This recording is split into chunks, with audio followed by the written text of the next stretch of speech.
A Festa de Babette. Escrito pela dinamarquesa Karen Blixen, que utilizava o pseudônimo Isaac Dinesen para as edições inglesas. Editora Círculo do Livro S.A. Duas senhoras de Berlevåg. Na Noruega existe um fiord, um braço longo e estreito do mar entre montanhas altas, chamado Berlevåg. No sopé das montanhas, a pequena cidade de Berlevåg se parece com uma cidade de brinquedo de pequenas peças de madeira pintadas de cinza, amarelo, rosa e muitas outras cores.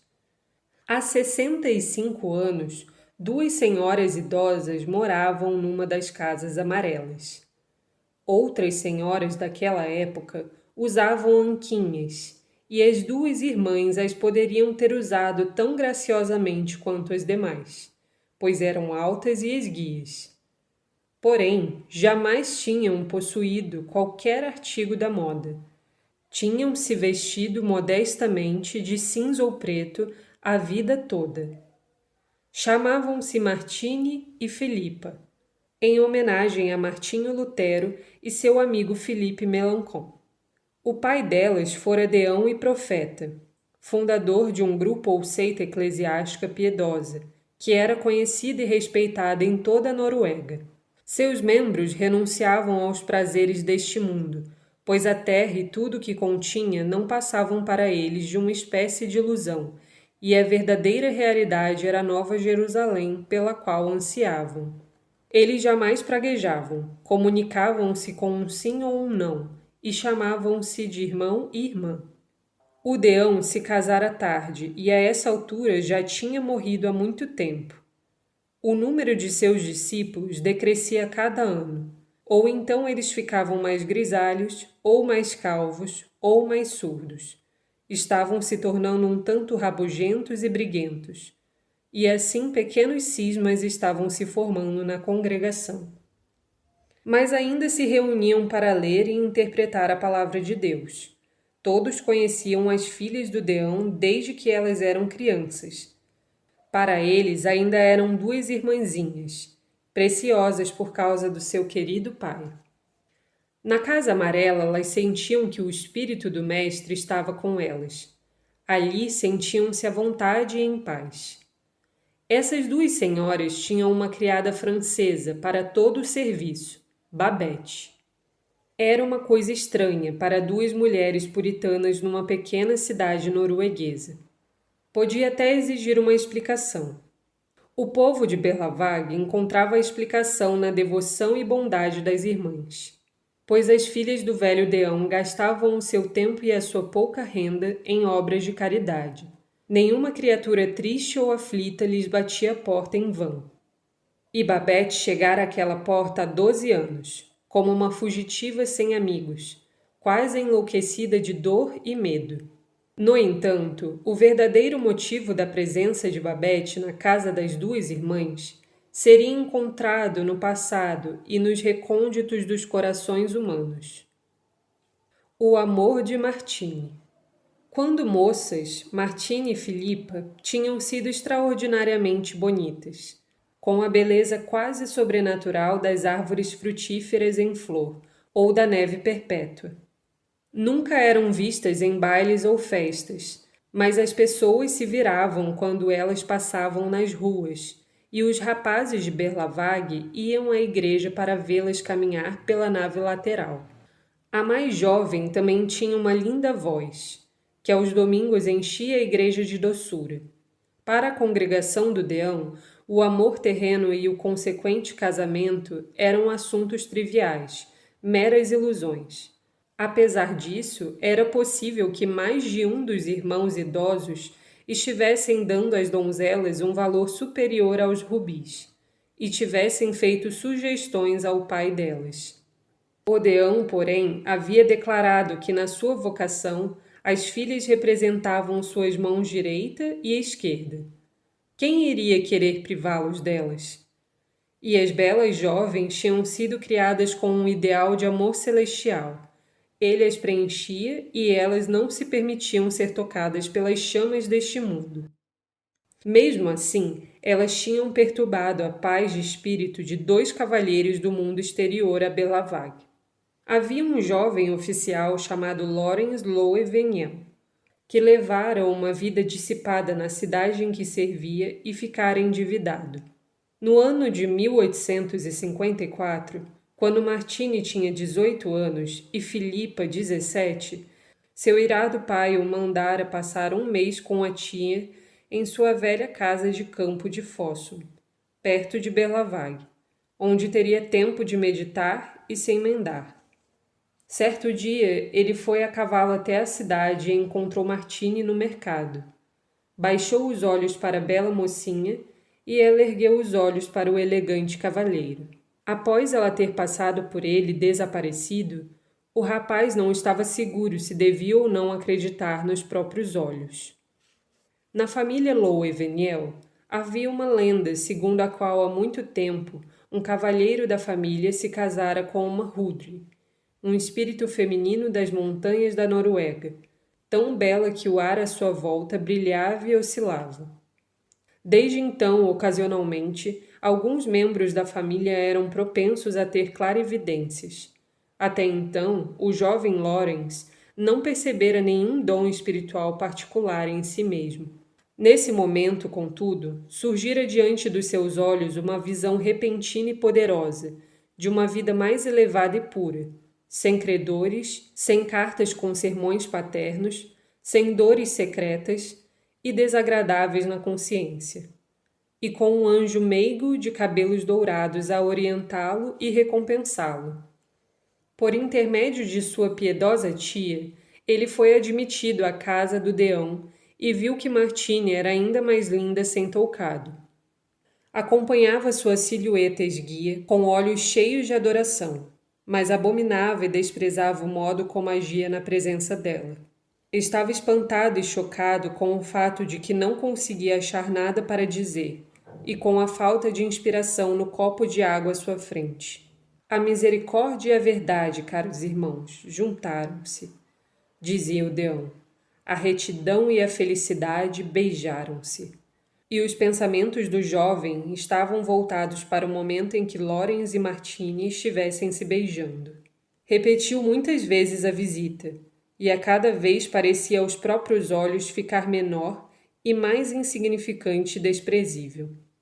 Quando à noite voltava para a casa da tia, chutava as botas de montaria polidas para os cantos do quarto. Até mesmo pousava a cabeça na mesa e chorava. No último dia de sua estada, fez uma última tentativa de comunicar os seus sentimentos a Martini. Até então, fora-lhe fácil dizer a uma moça bonita que a amava, mas as palavras doces se entalavam na sua garganta enquanto olhava para o rosto dessa donzela. Depois que se despedira dos demais, Martini o levou até a porta com um castiçal na mão. A luz brilhava sobre seus lábios e lançava para cima as sombras de seus longos cílios. Ele estava prestes a se retirar num desespero mudo, quando, na soleira da porta, subitamente tomou a mão dela e a levou aos lábios. "Vou-me embora para sempre", exclamou. "Nunca, nunca mais a verei de novo, pois aqui aprendi que o destino é duro e que neste mundo existem coisas que são impossíveis." Quando voltou à cidade em que se encontrava sua guarnição, ficou pensando em sua aventura e descobriu que não gostava nem um pouco de pensar nela. Enquanto os outros oficiais falavam dos romances que tiveram, ele nada dizia sobre o seu. Seria vergonhoso aos olhos de seus colegas. Como pudera acontecer que um tenente dos Hussardos se deixasse frustrar e derrotar por um bando de sectários melancólicos nas salas sem tapete da casa de um velho deão? Depois ele ficou com medo, tomou-se de pânico. Seria pela loucura da família que ele ainda carregava consigo a imagem encantadora de uma donzela cuja beleza fazia o ar à sua volta brilhar com pureza e santidade? Não queria ser um sonhador, queria ser como os outros oficiais, seus colegas. E então ele se controlou e, no maior esforço de sua vida, decidiu esquecer o que lhe acontecera em Belavag. De agora em diante, resolveu, olharia para frente, não para trás. Concentrar-se-ia em sua própria carreira, e não estava longe o dia em que brilharia num mundo brilhante. Sua mãe ficou satisfeita com o resultado da visita dele a Fossum e expressou sua gratidão à tia por meio de cartas.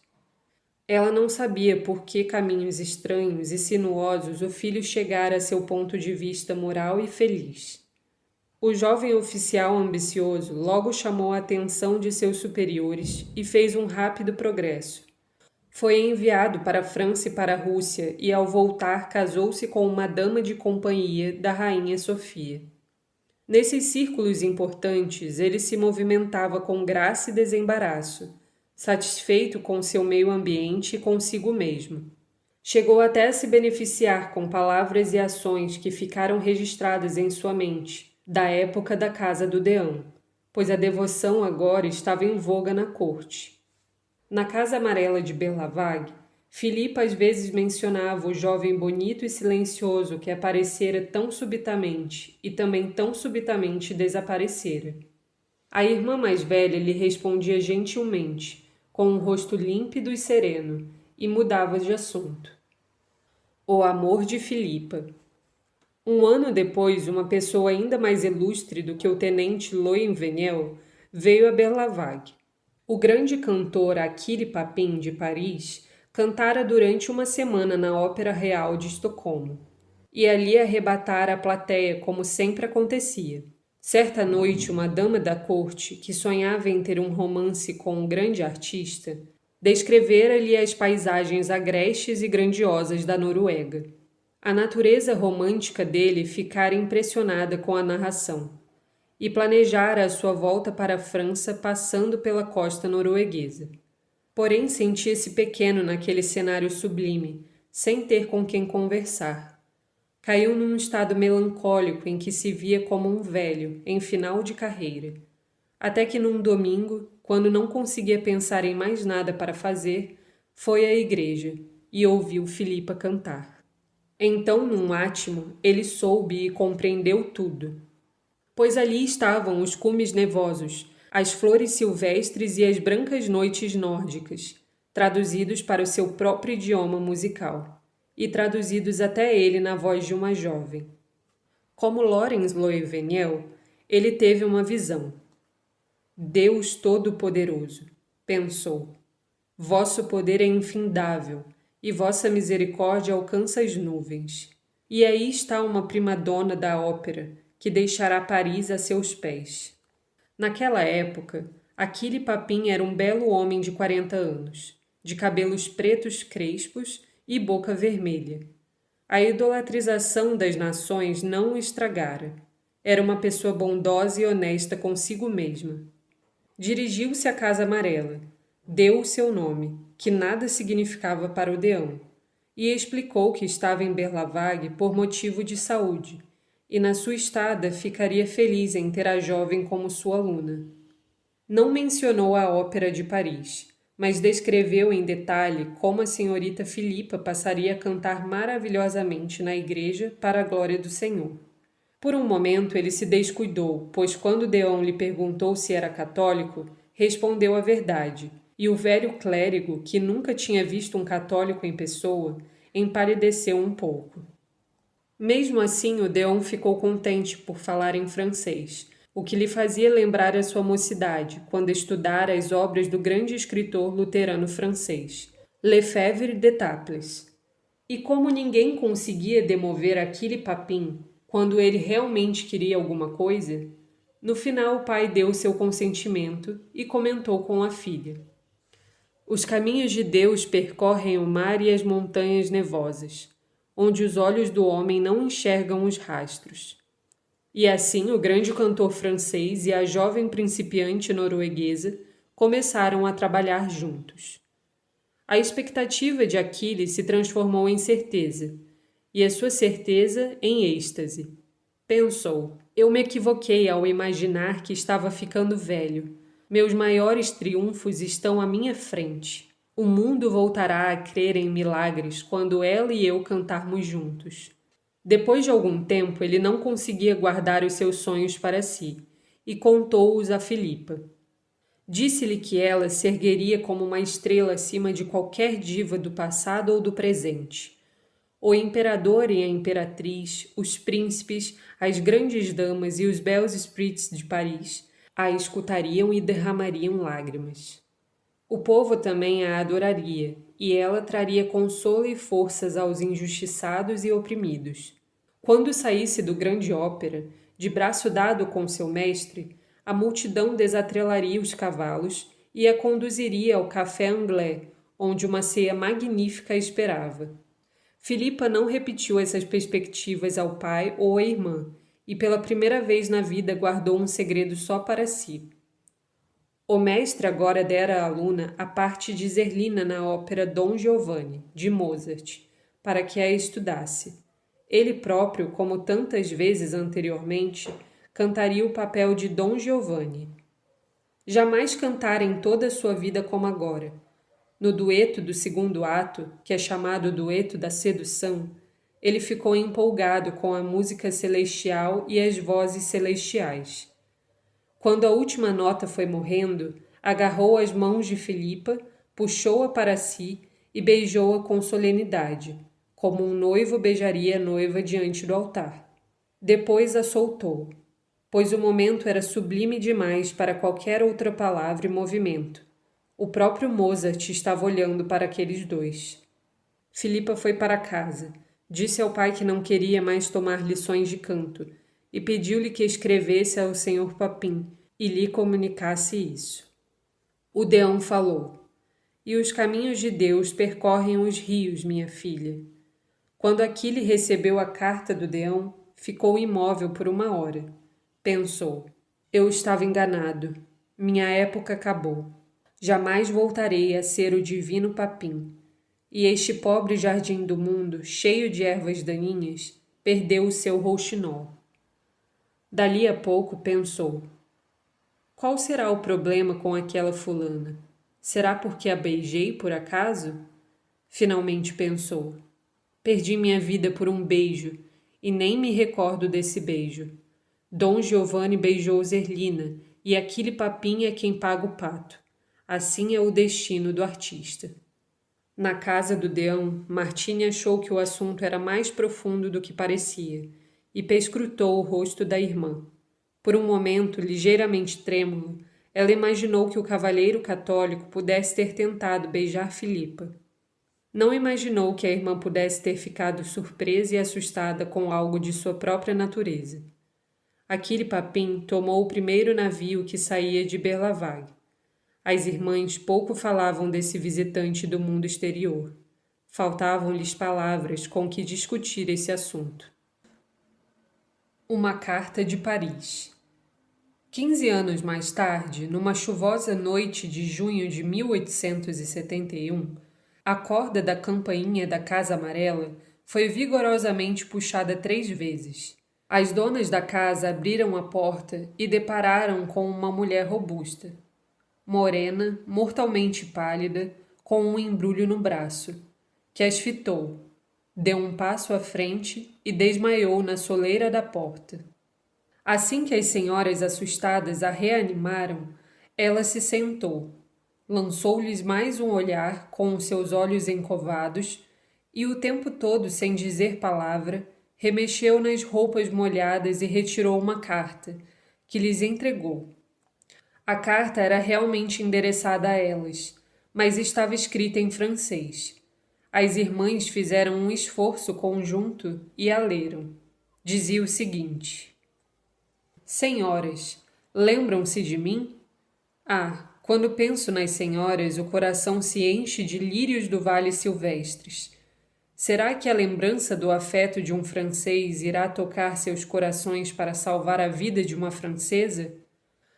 A portadora desta carta, Madame Babette Hersan, assim como a minha bela imperatriz em pessoa, teve que fugir de Paris. A guerra civil tomou conta de nossas ruas. Mãos francesas derramaram sangue francês. Os nobres partidários da Comuna de Paris, defendendo os direitos do homem, foram esmagados e aniquilados. O marido e o filho de Madame Hersan, Ambos destacados cabeleireiros de senhoras foram fuzilados. Ela própria foi presa como pétreleus, que é a palavra usada aqui para mulheres que ateiam fogo às casas, com petróleo, e escapou por um triz das mãos manchadas de sangue do general Galifete. Perdeu tudo o que possuía e não ousa permanecer na França. Um sobrinho dela é cozinheiro do navio Ana Cobierson, com destino a Cristiânia, segundo creio a capital da Noruega, e conseguiu um lugar para a tia viajar. Este agora é o seu último e triste recurso. Sabedora de que no passado visitei o seu magnífico país, ela veio me procurar, perguntando se conhecia boas pessoas na Noruega e me suplicando que, se assim fosse, escrevesse uma carta de apresentação para elas. As duas palavras boas pessoas imediatamente trazem diante de meus olhos a imagem de vocês, sagrada para o meu coração. Eu a encaminho às senhoras. De que forma ela irá de Cristiânia a Berlavag, eu não sei, pois já me esqueci de como é o mapa da Noruega. Mas ela é francesa, e as senhoras verão que, mesmo na sua infelicidade, ainda tem engenhosidade, grandeza e verdadeiro estoicismo. Invejo-a em seu desespero. Ela as verá. Quando a receberem misericordiosamente, mandem um pensamento misericordioso aqui para a França. Durante 15 anos, senhorita Filipa, lamentei que a sua voz jamais ressoaria no Grande Ópera de Paris. Esta noite, quando penso na senhora, sem dúvida cercada por uma família alegre e amorosa, e em mim mesmo, encanecido, solitário, esquecido por aqueles que me aplaudiam e me adoravam, sinto que a senhora pode ter escolhido a parte melhor da vida. O que é a fama? O que é a glória? A sepultura nos espera a todos. E no entanto, minha perdida Zerlina, e no entanto, soprano das neves, enquanto escrevo, sinto que a sepultura não é o fim. Voltarei a ouvir sua voz no paraíso. Ali a senhora cantará, sem temores ou escrúpulos, como Deus almejou que cantasse. Ali será a grande artista que Deus ansiou que fosse. Ah, como a senhora encantará os anjos! Babette sabe cozinhar. Dignem-se a receber, minhas senhoras, a humilde homenagem do amigo que foi. Achille Papin. No final da página, como um pós-escrito, estavam desenhados com capricho os 2 primeiros compassos do dueto de Dom Giovanni e Zerlina. As duas irmãs, até então, tinham apenas uma criadinha de 15 anos para ajudá-las na casa, e achavam que não poderiam pagar a uma governanta mais idosa e experiente. Porém, Babette falou que serviria àquelas boas moças de Achille Papin, de graça, e que não se empregaria com mais ninguém. Se a mandassem embora, morreria. Babette permaneceu na casa das filhas do Deão por 12 anos, até a época desta história. Natureza morta. Babette chegara abatida, assustada como um animal acossado, mas no novo ambiente amistoso logo adquiriu a aparência de uma criada respeitável e de confiança. Parecera uma mendiga, acabara como uma conquistadora. A sua fisionomia serena e o olhar firme e profundo tinham qualidades magnéticas. Sob aqueles olhos as coisas se moviam silenciosamente até seus devidos lugares. A princípio, as patroas tinham estremecido um pouco, assim como o Deão no passado, ante a ideia de receber uma papista em casa. Mas não queriam catequizar um semelhante tão sofrido, e também não estavam muito seguras do seu francês. Concordaram tacitamente em que o exemplo de uma boa vida luterana seria o melhor meio de converter a criada. Dessa forma, a presença de Babette na casa tornou-se, por assim dizer, um estímulo moral para as suas moradoras. Elas tinham desconfiado da afirmativa de Achille Papin, de que Babette sabia cozinhar. Na França, sabiam elas, as pessoas comiam rãs. Ensinaram Babette a preparar bacalhau em pedaços e sopa de cerveja com pão. Durante a demonstração, o rosto da francesa ficou absolutamente inexpressivo. No prazo de uma semana, porém, Babette preparava um bacalhau em pedaços e uma sopa de cerveja com pão tão bem quanto qualquer um nascido e criado em Berlavague. A ideia do luxo e da extravagância franceses tinham alarmado e desanimado a seguir as filhas do Deão. Logo no primeiro dia em que Babette começou a trabalhar, elas a chamaram e lhe explicaram que eram pobres e que para elas uma alimentação diária luxuosa era um pecado. A comida delas tinha que ser a mais simples possível. O importante eram os panelões de sopas e as cestas para os seus pobres. Babette meneou a cabeça. Quando mocinha, informou as senhoras, fora cozinheira de um velho padre que era um santo. Ouvindo isso, as irmãs resolveram superar o padre francês em asceticismo. E logo descobriram que desde o primeiro dia em que Babette começou a dirigir a casa, os gastos domésticos foram milagrosamente reduzidos, e os panelões de sopa e as cestas adquiriram um poder novo e misterioso para estimular e fortalecer os seus pobres e doentes. O mundo além das paredes da Casa Amarela também passou a reconhecer a excelência de Babette. A refugiada jamais aprendeu a falar o idioma do seu novo país, mas no seu norueguês estropiado pechinchava com os comerciantes mais mesquinhos de Berlavague. Era olhada com assombro e admiração no cais e no mercado. Os velhos irmãos e irmãs, que a princípio olhavam desconfiados para estrangeiras em seu meio, sentiram uma mudança feliz na vida de suas irmãzinhas. Rejubilaram-se com isso e se beneficiaram disso. Descobriram que os problemas e as aflições tinham sido afastados da existência delas, e que elas agora tinham dinheiro para oferecer, tempo para as confidências e queixas de seus velhos amigos e paz para meditar sobre assuntos celestiais. No seu devido tempo, não foram poucos os irmãos e irmãs que passaram a incluir Babette nas suas preces e que agradeciam a Deus pela estrangeira silenciosa, a Marta Morena na casa das duas Marias loiras. A pedra que os construtores tinham quase recusado se transformara na pedra angular do edifício.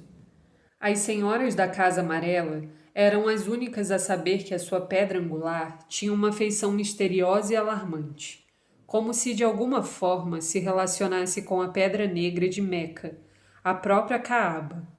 Dificilmente Babette se referia à sua vida passada. Quando logo no princípio as irmãs lhe deram condolências por suas perdas, tinham encontrado aquela grandeza e estoicismo sobre os quais escrevera Achille Papin. Que se pode fazer, senhoras? Respondera ela, dando de ombros. É o destino. Certo dia, porém, ela repentinamente lhes informou que durante muitos anos possuíram um bilhete de loteria francesa e que um amigo leal em Paris ainda o renovava para ela todos os anos. Quem sabe ela algum dia ganharia o grande prêmio de 10.000 francos. Diante dessa notícia, elas acharam que a velha mala de viagem de tapeçaria da sua cozinheira era feita de um tapete mágico. Num dado momento, ela poderia subir nele e ser levada de volta a Paris. E às vezes, quando Martine e Filipa falavam com Babette, não obtinham resposta e se perguntavam se ela teria ouvido o que disseram. Elas a encontravam na cozinha, os cotovelos sobre a mesa, com as mãos sobre as têmporas, entretida na leitura de um pesado livro negro, que elas desconfiavam secretamente ser um livro de orações papista. Ou então se sentava imóvel na cadeira de 3 pernas da cozinha, as mãos fortes no regaço e os olhos escuros arregalados, tão enigmática e fatal como uma pítia na sua trípode. Nesses momentos, elas se davam conta de que Babette era uma pessoa profunda e que nos recônditos do seu ser havia paixões, havia lembranças e anseios que elas desconheciam completamente. Sentiam um ligeiro frio na espinha e no fundo dos seus corações elas pensavam: quem sabe ela foi mesmo uma Petrolise? A boa sorte de Babette. No dia 15 de dezembro era o centenário do Deão. Há muito que as filhas esperavam ansiosas por este dia. e desejavam comemorá-lo, como se seu querido pai ainda estivesse entre seus discípulos. Portanto, fora para elas uma coisa triste e incompreensível o fato de que, nesse último ano, a discórdia e a dissensão estivessem sendo semeadas em meio ao seu rebanho. Tinham tentado promover a paz, mas estavam conscientes de que haviam falhado. Era como se o vigor excelente e afável da personalidade do pai delas estivesse se evaporando. E a partida dele deixara a porta entreaberta para coisas até então desconhecidas para as duas irmãs, muito mais jovens do que os seus filhos espirituais. Vindos de um passado de 50 anos atrás, quando as ovelhas sem pastor corriam soltas pelas montanhas, hóspedes sinistros e sem convite passavam pela abertura atrás dos fiéis e pareciam escurecer os pequenos cômodos e deixar entrar o frio. Os pecados dos irmãos e das irmãs foram ressurgindo, com um arrependimento tardio e penetrante como uma dor de dentes. E os pecados dos outros contra eles voltavam à tona com um ressentimento amargo, como um envenenamento do sangue. Havia na congregação duas mulheres idosas que antes de sua conversão se haviam difamado mutuamente, destruindo uma da outra um casamento e uma herança. Hoje, elas não podiam se lembrar de coisas acontecidas ontem, ou há uma semana, mas lembravam-se da injúria cometida há 40 anos e ficavam remoendo as coisas antigas. Faziam cara feia uma para a outra. Havia um outro irmão que, de repente, se recordou de que outro irmão, há 45 anos, o trapaceara num negócio que haviam realizado. Gostaria de poder esquecer, mas isso o atormentava como uma farpa profunda e infeccionada. Havia um comandante grisalho e honesto, e uma viúva enrugada e devota, os quais, quando jovens, enquanto ela era casada com outro homem, tinham sido namorados. Ultimamente, ambos começaram a se amargurar, transferindo o fardo da culpa dos próprios ombros para os do outro, e depois de volta para os seus, e a se preocupar com as prováveis consequências terríveis durante toda a eternidade para si próprios, causadas por aquela mesma pessoa que lhe jurara amor. Eles empalideciam nas reuniões na Casa Amarela e evitavam se olhar. À medida que se aproximava a data do aniversário, Martina e Filipa sentiam aumentar o peso da responsabilidade. Será que o pai, sempre fiel, olharia para as filhas e as consideraria organizadoras incompetentes? Discutiam o assunto entre si e repetiam os dizeres do pai. Que os caminhos de Deus percorriam até mesmo o mar salgado e as montanhas cobertas de neve, onde os olhos do homem não enxergam os rastros. Certo dia desse verão, o correio trouxe uma carta da França para Madame Babette Hersan. Isso era de surpreender, pois durante aqueles 12 anos Babette não recebera nenhuma carta. O que conteria? Perguntavam-se as patroas. Foram até a cozinha para ver Babette abrir e ler a carta. Babette abriu-a, leu-a. Ergueu os olhos para o rosto de duas senhoras e disse-lhes que o seu número na loteria francesa fora premiado. Ela ganhara 10.000 francos. A notícia causou uma tal impressão nas duas irmãs que durante 1 minuto inteiro não puderam dizer uma só palavra. Estavam acostumadas a receber a sua modesta pensão em parcelas pequenas. Era-lhes difícil até mesmo imaginar a quantia de 10.000 francos numa pilha. Depois foram apertar a mão de Babette, com as próprias mãos um pouco trêmulas. Nunca tinham apertado a mão de uma pessoa que no momento anterior passara a possuir 10.000 francos. Dali a pouco, elas se deram conta de que o acontecimento dizia respeito tanto a elas quanto a Babette. A França, sentiam, estava surgindo lentamente no horizonte de sua criada, enquanto a existência delas estava afundando sob seus pés. Os 10.000 francos que a tornavam rica como faziam ficar pobre a casa na qual trabalhava. De uma em uma, velhas preocupações e inquietações esquecidas começaram a espiá-las, dos 4 cantos da cozinha. As palavras de congratulações calaram em seus lábios, e as 2 mulheres devotas envergonharam-se de seu silêncio. No dia que se seguiram, elas comunicaram a novidade a seus amigos com ar alegre, mas fazia-lhes bem ver a fisionomia dos amigos se entristecer ao ouvi-las. Ninguém era voz corrente na Irmandade, podia culpar Babette. Os pássaros voltam aos seus ninhos, e os seres humanos aos seus países de origem. Mas será que a boa e fiel criada se dava conta de que, indo embora de Berlavague, deixaria em aflição muitos velhos e pobres? As irmãzinhas não teriam mais tempo para os doentes e os desvalidos. Na verdade, as loterias eram coisas ímpias. O dinheiro chegou em tempo hábil, por intermédio dos escritórios em Cristiânia e Berlavague. As 2 senhoras ajudaram Babette a conferir e lhe deram uma caixa para guardá-lo. Manusearam e se familiarizaram com uns sinistros pedaços de papel.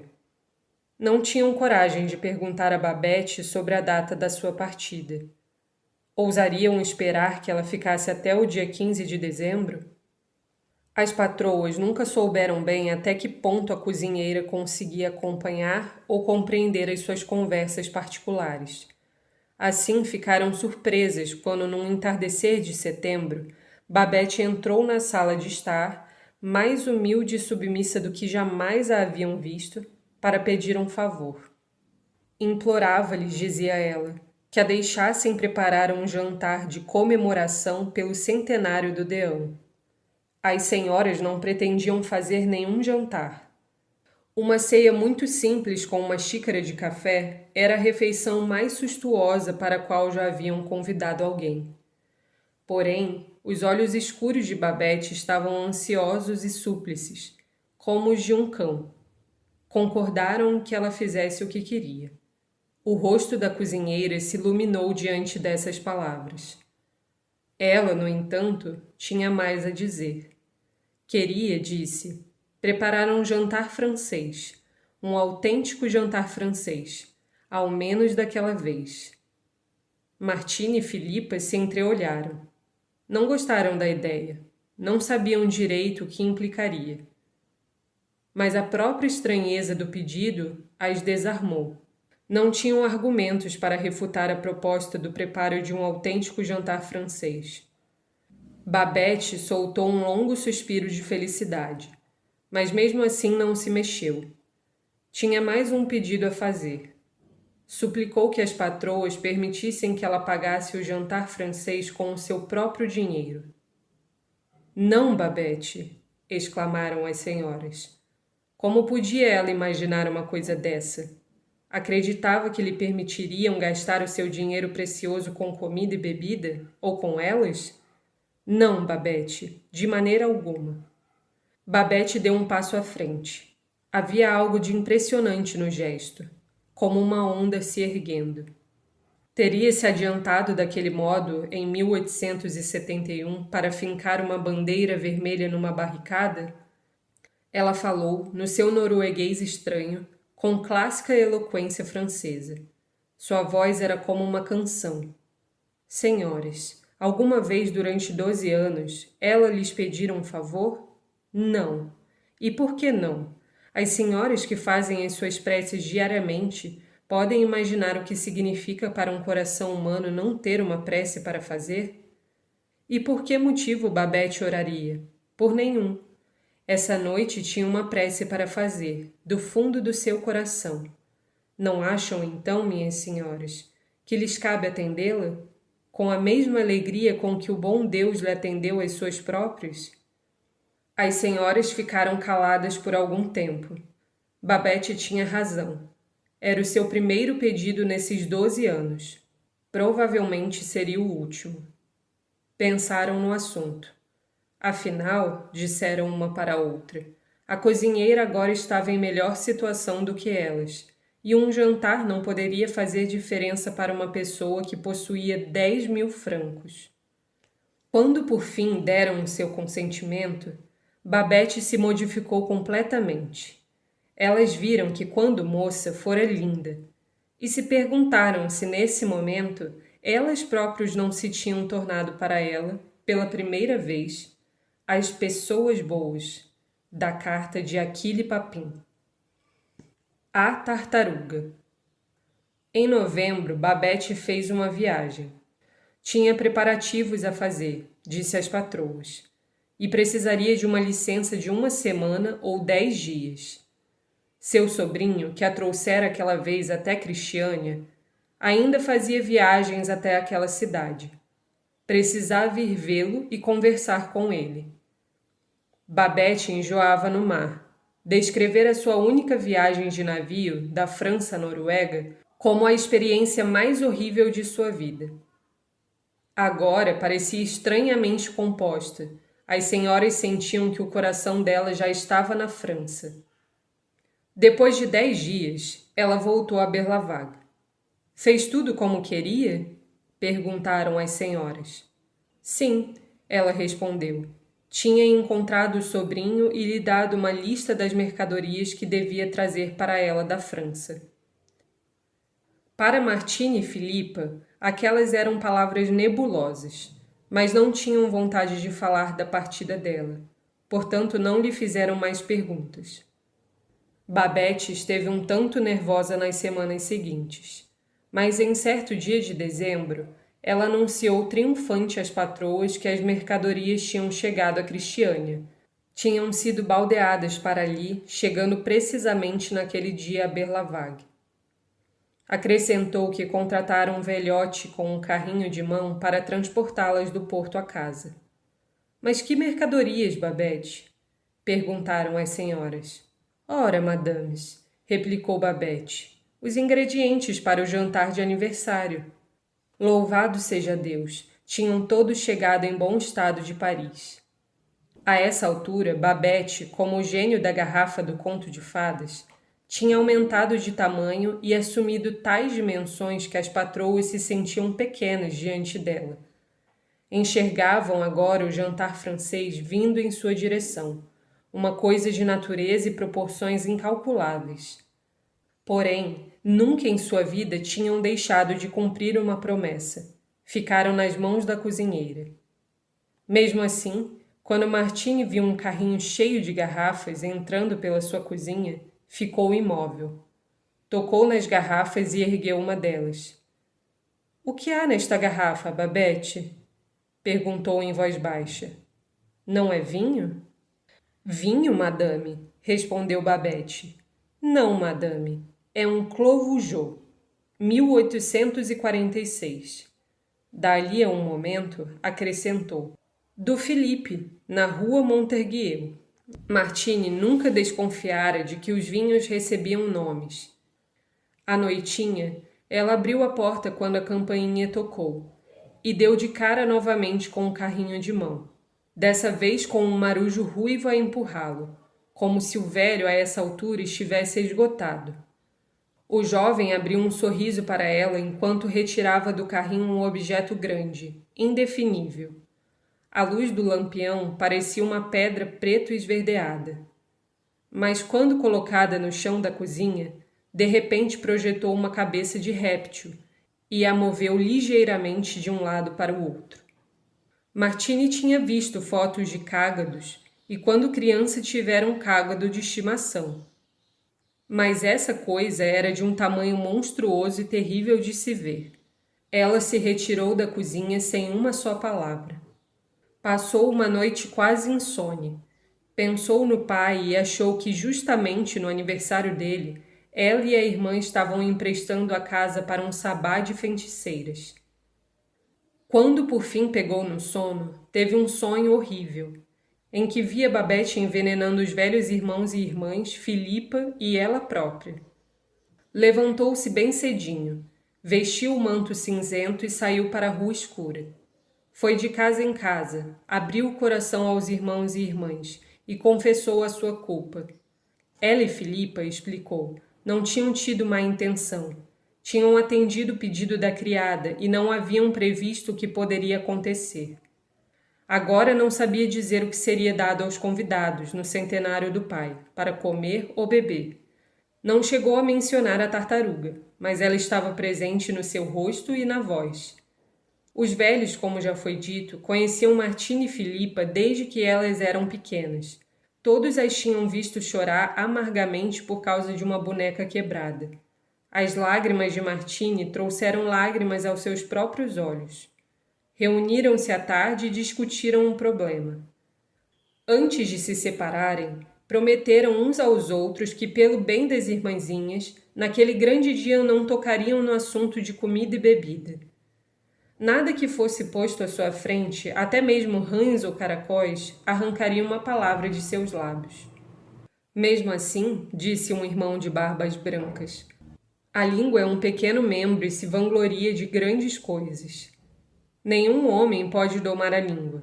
É um mal rebelde, cheio de veneno mortal.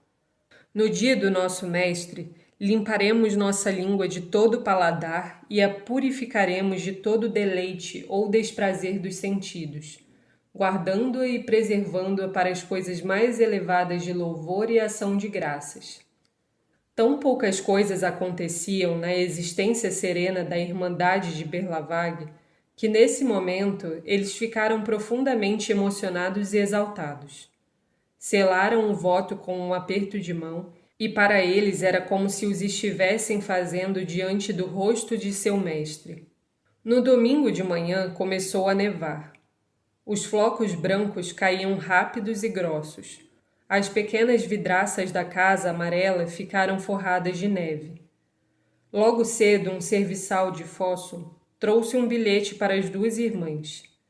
A velha senhora Loewenniel ainda residia na sua casa de campo. Estava agora com 90 anos, era surda como uma porta e tinha perdido totalmente o olfato e o paladar. Porém, tinha sido uma das primeiras a apoiar o deão, e nem a sua enfermidade nem a viagem de trenó a impediriam de honrar sua memória. Ora, escrevia ela, seu sobrinho, o general Lawrence Loewenniel, fora visitá-la inesperadamente. Ele falara do deão com profundo respeito, e ela pedia permissão para levá-lo consigo. Iria fazer-lhe bem, pois o pobre rapaz parecia um tanto deprimido. Martina e Filipa relembraram o jovem oficial e suas visitas. Aliviava sua ansiedade presente falar sobre dias passados e felizes. Responderam ao bilhete dizendo que o general Loewenniel seria bem-vindo. Também foram avisar a Babette que agora seriam 12 à mesa do jantar. Acrescentaram que o convidado mais recente morara em Paris durante muitos anos. Babette pareceu ficar satisfeita com a notícia e assegurou-lhes que haveria comida suficiente. As anfitriãs fizeram os seus pequenos preparativos na sala de estar. Não ousavam pisar na cozinha, pois Babette misteriosamente trouxera um ajudante de cozinheiro de um navio no porto. O mesmo rapaz, percebeu Martine, que trouxera a tartaruga, para ajudá-la na cozinha e a servir à mesa. E agora a mulher morena e o rapaz ruivo, como uma bruxa com seu auxiliar, tinham tomado posse daqueles domínios. As senhoras não saberiam dizer que fogos ardiam, ou que caldeirões borbulhavam ali desde antes do alvorecer.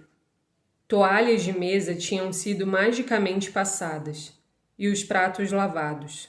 Copos e garrafas de cristal surgiram, só Babette sabia de onde. A casa do deão não possuía 12 cadeiras na sala de jantar. O comprido sofá coberto de crina de cavalo tinha sido transferido da sala de visitas para a de jantar, e a sala de visitas, normalmente pouco mobiliada, agora parecia estranhamente nua e grande sem ele. Martina e Filipa fizeram o melhor que podiam para embelezar os domínios que sobraram para elas. Fossem quais fossem as agruras que esperavam seus convidados, eles ao menos não sentiriam frio. O dia todo as irmãs alimentaram a velha lareira com feixes de vidoeiro. Penduraram uma guirlanda de juníperos à volta do retrato do pai.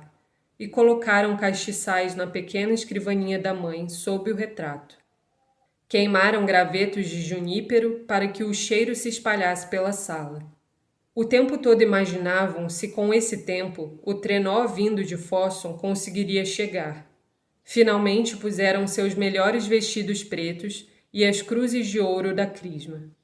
Sentaram-se, cruzaram as mãos no colo e se entregaram a Deus. Os velhos irmãos e irmãs chegaram em pequenos grupos e entraram lenta e solenemente na sala. A sala de teto baixo, com um chão sem tapete e escasso mobiliário, era cara aos discípulos do deão. Do lado de fora das janelas ficava um mundo grande. Visto dali de dentro, o mundo grande, em sua brancura invernal, era lindamente margeado de rosa, azul e vermelho pelas fileiras de jacintos nos canteiros das janelas. E no verão, quando as janelas estavam abertas, o mundo grande tinha uma moldura de cortinas brancas de musselina, que ondulavam suavemente. Essa noite os convidados foram recebidos à porta com cordialidade e envolvidos por um cheiro agradável, e fitavam o rosto do seu amado mestre cercado de sempre-vivas. Seus corações, assim como os dedos entorpecidos, descongelaram. Um dos irmãos, muito velhinho, depois de alguns momentos de silêncio, começou a cantar com voz trêmula um dos hinos religiosos do próprio mestre. Jerusalém, meu lar feliz, nome que me é tão caro. Uma a uma outras vozes começaram a acompanhá-lo. Vozes finas e incertas de mulheres, rosnados profundos dos irmãos que eram ex-marinheiros e, acima de todos, o soprano límpido de Filipa, um pouco gasto com a idade, mas ainda assim angelical. Sem perceber, o coro tinha se dado as mãos. Cantaram um hino até o fim, mas não queriam parar, e cantaram mais um. Não penseis em comida ou vestuário, ó cauteloso, com tanta ansiedade. As donas da casa ficaram mais confiantes após ouvi-lo, e os versos da terceira estrofe, daríeis uma pedra, um réptil, a vosso filho que pede alimento, foram direto para o coração de Martini e lhe insuflaram esperança. No meio desse hino, ouviram-se sinos de trenó do lado de fora. Os convidados de Fosson tinham chegado. Martini e Filipa foram recebê-los e levá-los à sala de visitas. A senhora Louis-Venel, com a idade, ficara muito pequenina, o rosto sem cor como um pergaminho, e muito quieta. Ao lado dela, o general Louis-Venel, alto, corado e de ombros largos no seu uniforme de cor viva. O peito coberto de conderações exibia-se e brilhava como uma ave ornamental, um fazão dourado ou pavão, em meio a esse grupo apagado de corvos e gralhas negros. O general Louis-Venel. O general viera de Fosson a Berlavague, num estado de espírito estranho. Há 30 anos não visitava essa parte do país. Viera descansar de sua vida atarefada na corte e não encontrara descanso. A velha casa de Fosson era bastante tranquila e parecia pateticamente pequena em comparação com as Tulherias e o Palácio de Inverno. Porém, abrigava uma figura inquietante. O jovem tenente Louis-Venel caminhava por seus aposentos. O general via a figura esbelta e atraente passar por ele, e ao passar, o rapaz lançava ao homem mais velho um breve olhar e um sorriso. O sorriso arrogante e pretensioso que a juventude lança à velhice. O general poderia ter retribuído o sorriso, bondosa e um tanto tristemente, como a velhice sorri para a juventude. Mas acontece que não estava com disposição para sorrir. Estava, como escrevera a tia, deprimido. O general Louis-Venel tinha obtido tudo aquilo por que lutara na vida, e era admirado e invejado por todos. Somente ele sabia de um fato estranho que se chocava com a sua existência próspera. Ele não era perfeitamente feliz. Havia algo errado em alguma parte, e ele tateava com cuidado seu eu mental, como alguém tateia com um dedo para determinar a localização de um espinho profundo e invisível. A realeza o tinham em grande conta. Saíra-se bem profissionalmente. Tinha amigos em toda parte. O espinho não se encontrava em nenhum desses lugares. A sua esposa era uma mulher inteligente e ainda atraente. Talvez negligenciasse um pouco a casa em favor de suas visitas e festas. Trocava de criados a cada 3 meses, e as refeições do general em casa não eram servidas pontualmente. O general, que dava um grande valor à boa comida, sentia uma ligeira amargura contra sua senhora, e em seu íntimo a culpava pela indigestão de que sofria às vezes. Mesmo assim, o espinho também não estava ali. Uma coisa absurda vinha acontecendo ultimamente com o general. Ele se pegava preocupando-se com a sua alma imortal. Tinha algum motivo para fazê-lo? Era uma pessoa de moral, leal a seu rei, sua mulher e seus amigos. Um exemplo para todos. Mas havia momentos em que lhe parecia que o mundo não era uma preocupação moral, mas mística. Olhava no espelho, examinava a fileira de condecorações em seu peito e suspirava consigo mesmo. Vaidade, vaidade, tudo é vaidade. O estranho encontro em Fossum forçara-o a fazer um balanço de sua vida. O jovem Lawrence atraíra sonhos e fantasias como uma flor atrai abelhas e borboletas. Lutara para livrar-se deles. Fugira. E eles o acompanharam. Tivera medo da Rudre, da lenda familiar, e não aceitara o seu convite para ir para a montanha. Recusara com firmeza o dom da clarividência. O idoso Lawrence se surpreendia desejando que ao menos um pequeno sonho lhe aparecesse, e que uma bruxa cinzenta do crepúsculo o procurasse antes do cair da noite. Via-se ansiando pela capacidade da clarividência, assim como um cego anseia pela capacidade normal da visão. Será que a soma de uma série de vitórias em muitos anos e muitos países pode ser uma derrota? O general Louwenveniel cumpria os desejos do tenente Louwenveniel e mais do que satisfizera as suas ambições. Podia-se dizer que ganhara o mundo todo. E o que acontecia agora era que o homem mais velho, imponente, experiente, voltava-se para o jovem figura ingênua para lhe perguntar grave, até amargamente, o que lucrara? Em alguma parte algo se perdera. Quando a senhora Louwenveniel falara ao sobrinho sobre o aniversário do deão, e ele resolvera ir com ela para Berlavague, não fora simplesmente por ter aceitado um convite para jantar. Resolveu que nessa noite acertaria as contas com o jovem Lawrence, que se sentia uma figura triste e patética na casa do deão, e que no final sacudira as suas botas de montaria, retirando delas o pó da casa. Deixaria que o jovem lhe provasse definitivamente que há 31 anos ele fizera a escolha certa. As salas de teto baixo, o haddock e o copo d'água na mesa, à sua frente, seriam chamados para testemunhar que, no seu meio, a existência de Lawrence Louwenveniel logo se teria transformado em puro sofrimento. Deixou que seu pensamento vagasse. Em Paris, certa vez, ganhara um concurso de cavalos e fora festejado por destacados oficiais da cavalaria francesa, príncipes e duques entre eles. Um jantar fora oferecido em sua homenagem no melhor restaurante da cidade. Sentada à sua frente à mesa, havia uma senhora da nobreza, uma famosa beldade que ele cortejava há algum tempo. No meio do jantar, ela erguera os olhos escuros de veludo acima da borda da taça de champanhe, e sem palavras prometera fazê-lo feliz. No trenó, ele se recordara de repente que então, por um segundo, vira o rosto de Martini à sua frente, e o rejeitara.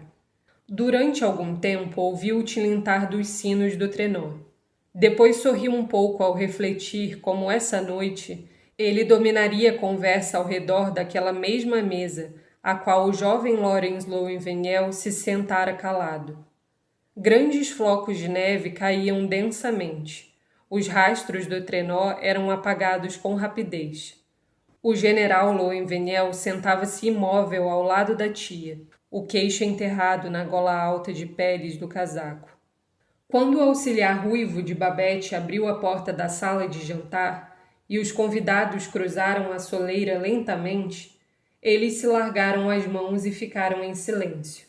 Porém, o silêncio era agradável, pois em espírito eles ainda se davam as mãos e ainda estavam cantando. Babette colocara uma fileira de velas no centro da mesa.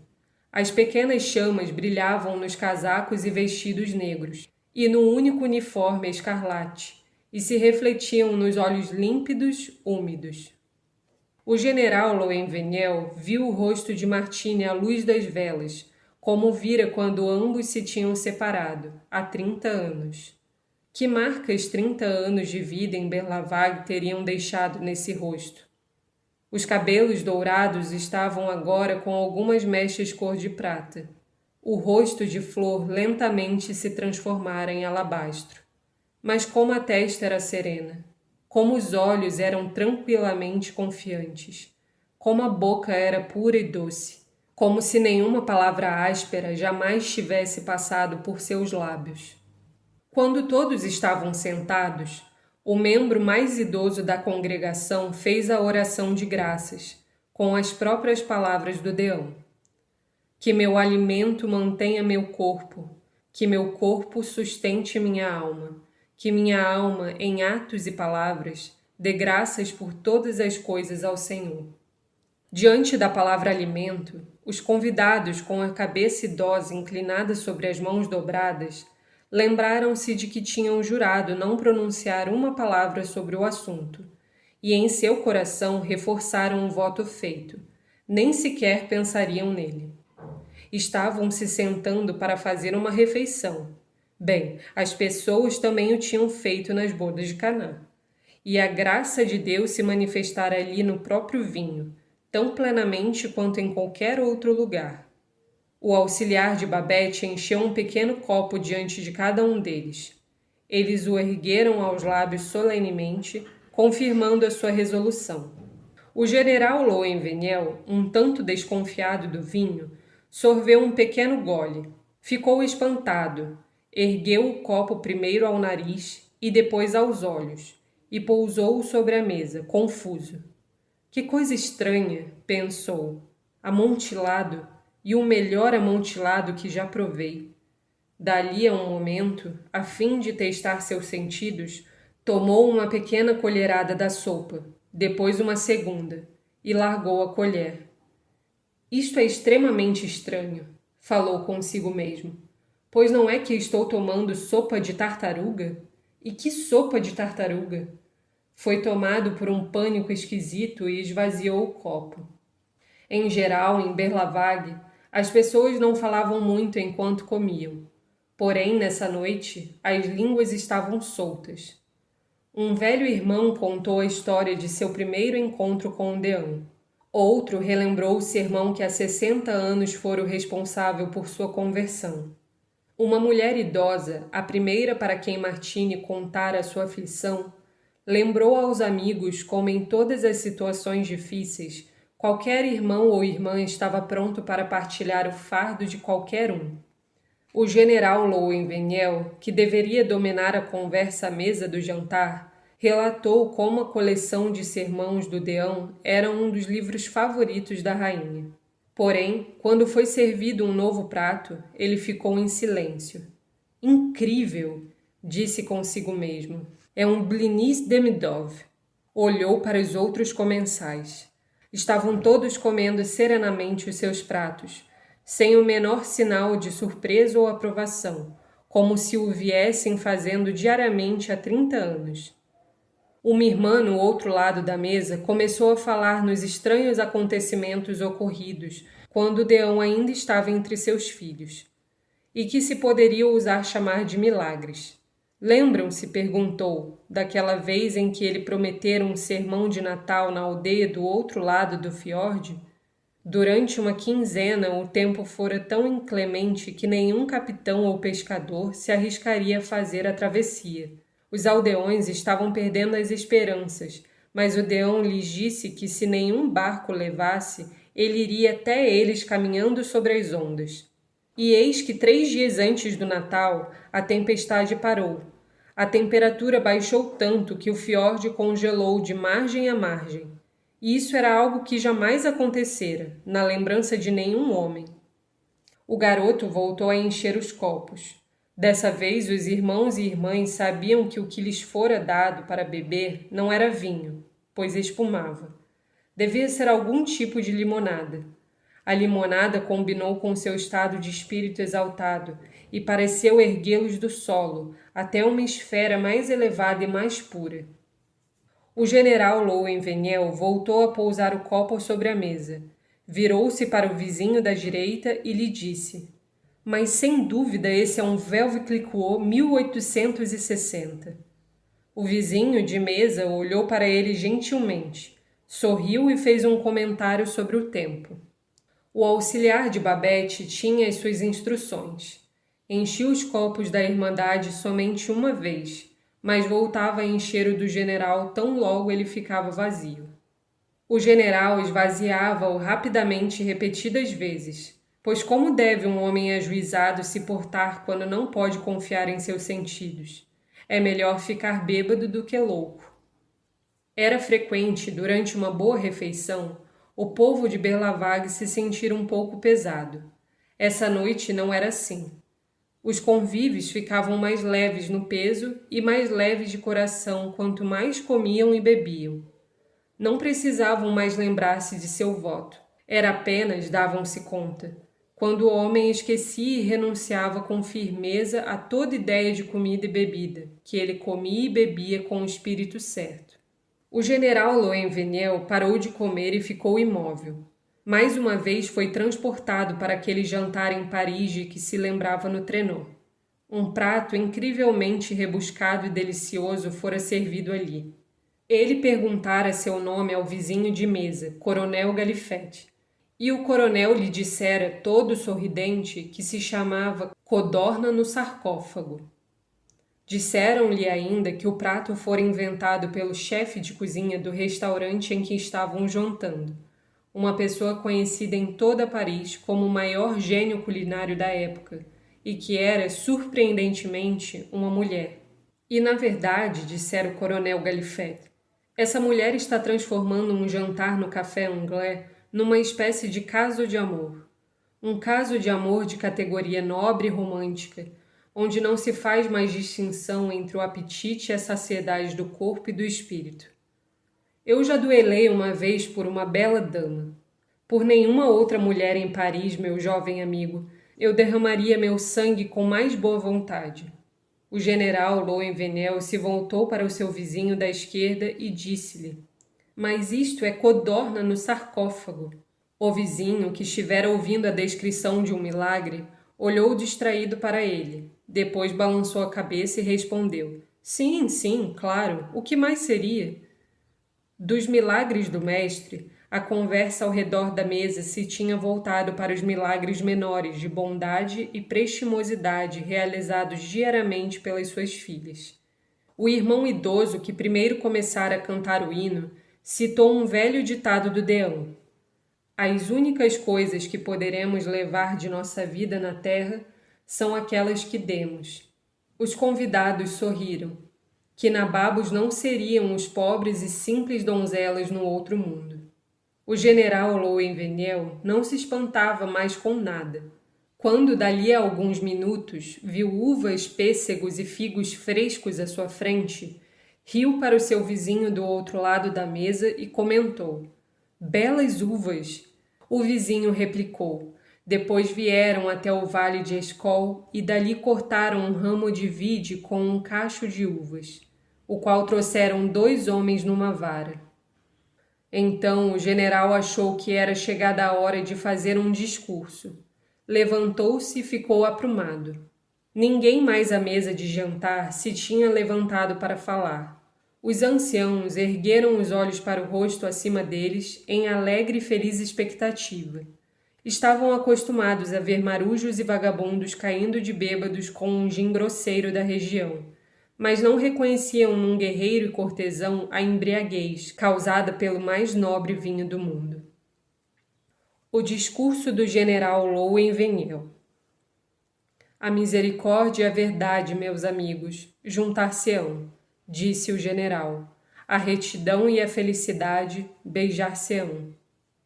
Falou com voz clara, que fora treinada nos campos de exercícios e ecoara docemente nos salões reais.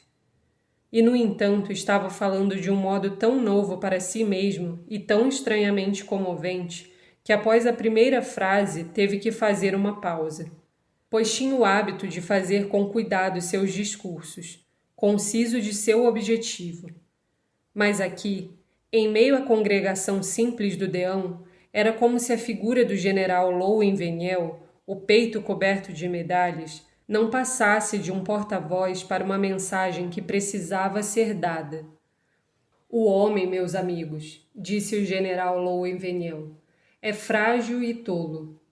Disseram-nos a todos que a graça se encontra no universo. Porém, na nossa tolice com a nossa visão acanhada, imaginamos que a graça divina seja finita. Por esse motivo, trememos. Nunca até aquele momento o general declarara que tremia. Ficou realmente surpreso e até chocado ao ouvir a própria voz proclamar o fato. Trememos antes de fazer nossa escolha na vida.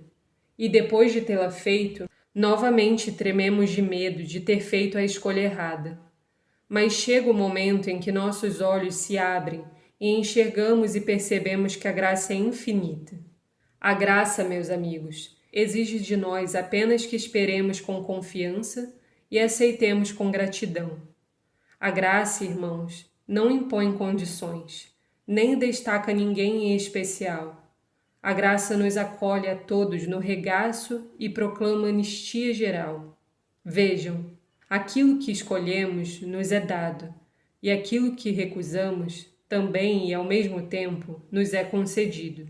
Sim, aquilo que rejeitamos é derramado sobre nós abundantemente, pois a misericórdia e a verdade juntaram-se, e a retidão e a felicidade beijaram-se. Os irmãos e irmãs não tinham compreendido inteiramente o discurso do general, mas sua face composta e inspirada e o som de palavras conhecidas e queridas conquistaram e emocionaram todos os corações. Desse modo, depois de 31 anos, o general Louwenvenel conseguiu dominar a conversa à mesa de jantar do deão. Do que aconteceu no decorrer da noite, nada de definido pode ser aqui declarado. Nenhum dos convidados, posteriormente, pôde se lembrar com nitidez. Sabiam apenas que os cômodos estavam cheios de uma luz celestial, como se diversos halos pequenos se tivessem fundido numa radiância gloriosa. Anciãos taciturnos receberam o dom da fala. Ouvidos que há anos estavam quase surdos abriram-se para esse dom. O tempo em si tinha se fundido na eternidade. Bem depois da meia-noite, as janelas da casa brilhavam como ouro, e canções douradas fluíam para o ar invernal.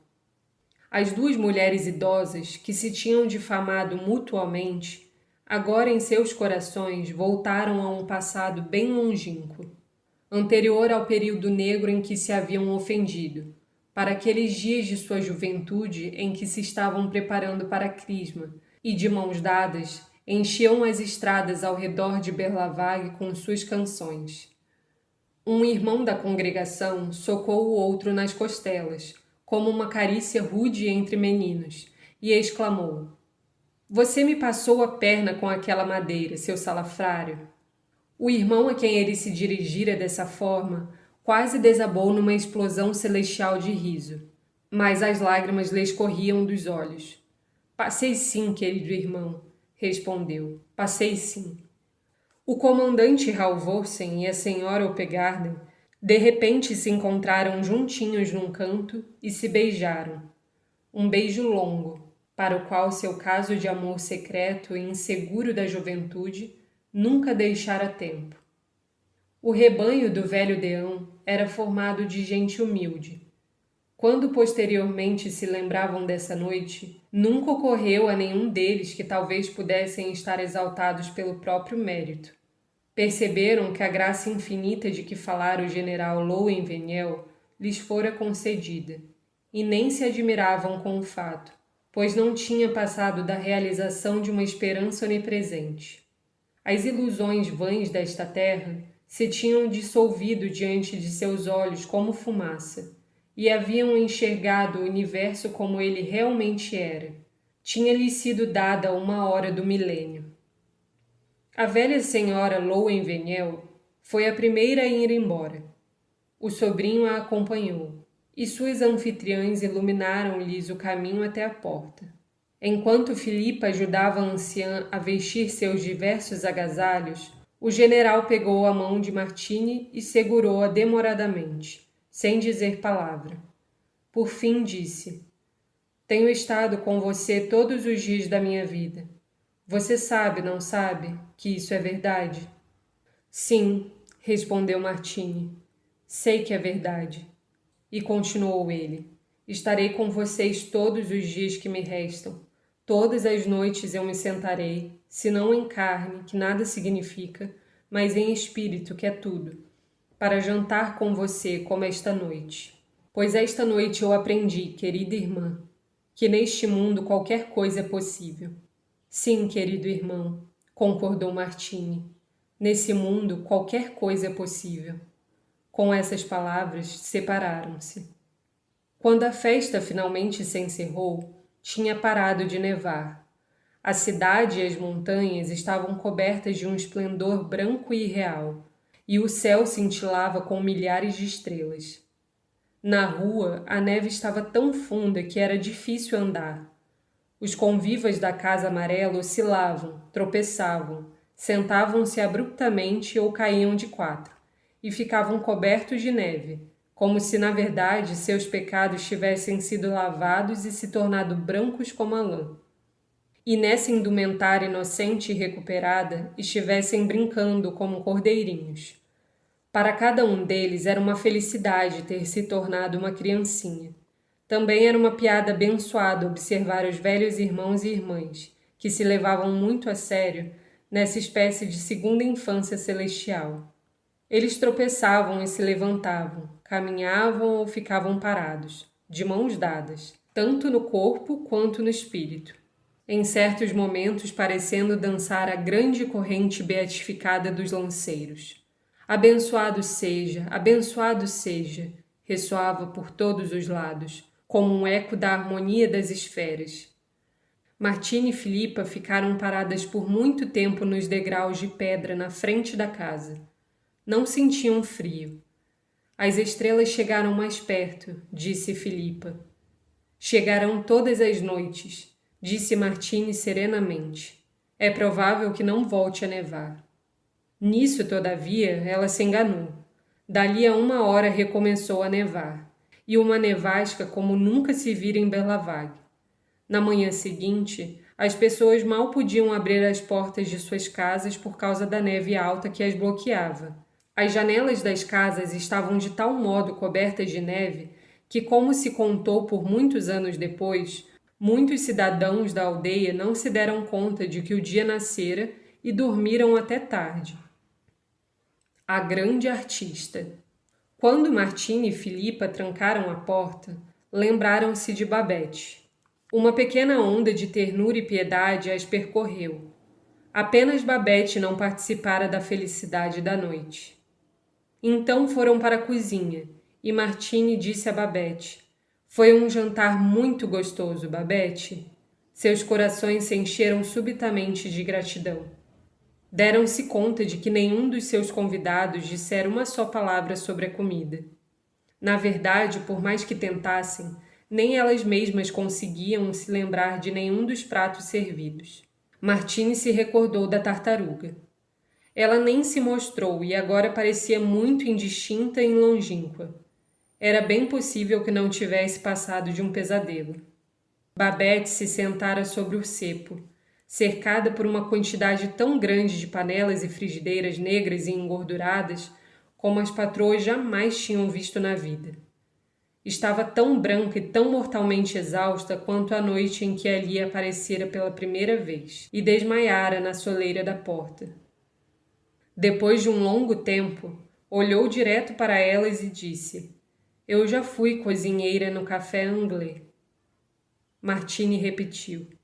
Todos acharam que foi um jantar gostoso. E como Babette não deu resposta, acrescentou: Todos nós lembraremos desta noite quando você tiver voltado para Paris, Babette. Babette disse: Não vou voltar para Paris. Não vai voltar para Paris? Exclamou Martini. Não, disse Babette. O que vou fazer em Paris? Todos se foram. Eu os perdi a todos, madames.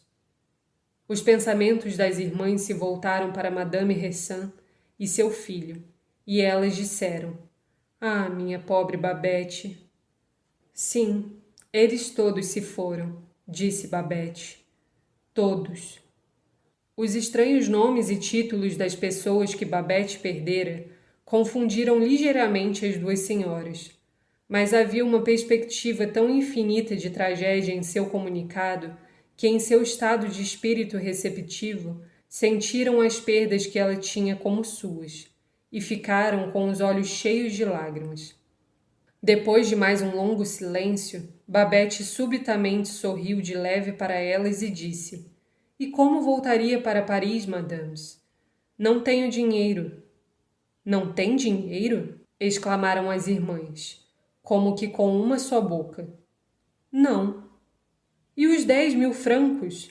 Perguntaram as irmãs num afã horrorizado. Os 10.000 francos foram gastos, madames, disse Babette. As duas irmãs se sentaram. Durante 1 minuto inteiro foram incapazes de falar. Mas 10.000 francos? Sussurrou Martini lentamente. O que as senhoras querem, madames? Retrucou Babette com grande dignidade. Um jantar para 12 no café anglais custaria 10.000 francos. As senhoras ainda não sabiam o que dizer. Essa notícia lhes era incompreensível, mas afinal, essa noite, muitas coisas tinham ficado além da compreensão, de uma forma ou de outra. Martini se lembrou de uma história contada por um amigo do pai que fora missionário na África. Ele salvara a vida da mulher favorita de um velho chefe tribal, e para demonstrar sua gratidão, o chefe lhe servira uma lauta refeição. Foi só muito tempo depois que o missionário ficou sabendo, por intermédio do seu próprio criado negro, que o que ele comera fora um pequeno neto gorducho do chefe, preparado e cozido em homenagem ao grande curandeiro cristão. Ela estremeceu.